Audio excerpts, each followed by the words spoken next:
The moment we step into the new year, we are all excited to enjoy the festivities of Makar Sankranti.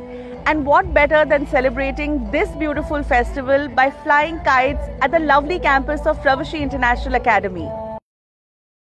I have come for the first time, but I really enjoyed. My son is just playing from the time he has come, and it's really great that Pravashee is organizing this every year, and it's very like cozy, you know, homely. I don't feel like this is not my school. Me was not feeling an outsider.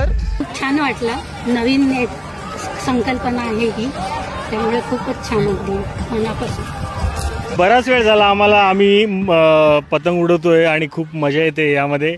माझा मुलगा आहे, माझा भाचा आहे, both are enjoying, really enjoying पतंग.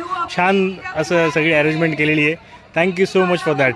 इधर बच्चों को भी बहुत कंफर्ट रहता है, अच्छी वाइब्स है यहाँ पर. मुलगा हा शाळेत आहे आणि मुलीसाठी ट्राय करतोय. फर्स्ट टाइम आलो इथे, पण येऊन फार छान वाटलं. असं एवढं फेस्टिवल वगैरे कोणत्या शाळेत बघितलेलं नव्हतं. I enjoyed very much. It was really good. So after maybe 15 years, I'm having time with kites.